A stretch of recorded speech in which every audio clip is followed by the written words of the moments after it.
see your blind spots. If you're a creative, I can see, because I'm an art director and I hire a lot of you, and I always see these things bubble up, and I'm guilty too. So I'm just going to say them out loud so that we can all figure out what ours are, because if you know what they are, you can do something about it. First one is the most obvious one, and we all do it, and we all have done it, is chasing followers.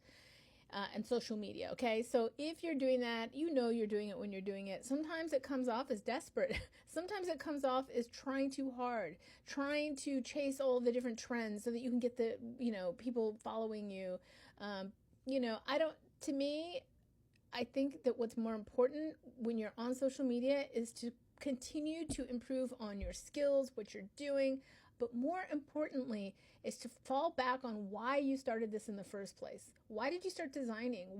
And that's what you should really focus on, why you love something so much, and not worry so much about who's following you. You be consistent in what you're doing and do what you love and show what you love, and I think the rest will follow.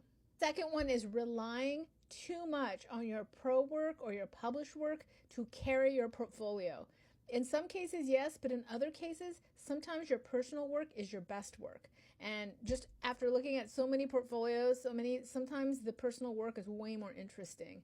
And I sometimes hire off of that personal work than the pro work, because the pro work, you're playing things safe. Someone hired you to do something that you do all the time, and that's fine and it's good. But the stuff that you're just thinking about this week now, and you publish and you put it on publish or put it on social media or something like that, I'm interested in that as an art director. I want to get at what you're thinking about right now. That excites me, instead of just, oh yeah, they did this book and they did that. And that's great that you've done all these things, but what are you doing now is kind of like the big question. Third one is when you have a style that's not really your style. That's a blind spot for so many illustrators, but also photographers too. You guys will mimic another person's style or just blatantly copy another person's style that's trending right now. And it always looks just slightly not right. You don't exactly know what it is when you're looking at portfolios, but you know that it's like a copy of some kind because it doesn't feel authentic and true to that person's work. So always remember to riff off somebody's work. You can use elements from their work, but if you do blatant copies of it, it's going to be really obvious because everybody's going to know who the person was you're copying. Is going to be super obvious if you're just a plain old copy. So make your style your style. Do some tweaks, add some things that you would add, and riff off someone's look, but don't fully copy it. Another blind spot is when people put too much in their portfolio. There's they just put everything in the kitchen sink that they've ever done ever, whether it's published or not. Just everything's in there. No.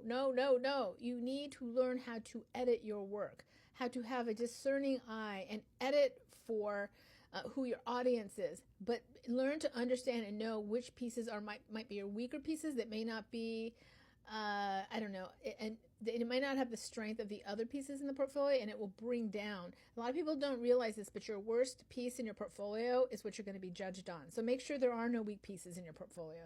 So don't put everything in, have a discerning eye, edit. Fifth and last one is saying yes to everything you're hired for, whether it's a full-time creative job or freelance work.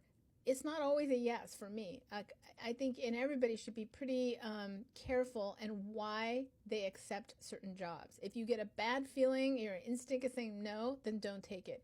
If it doesn't have there's 3 or 4 things that I kind of check. There's checklists for me, and I'll give you that.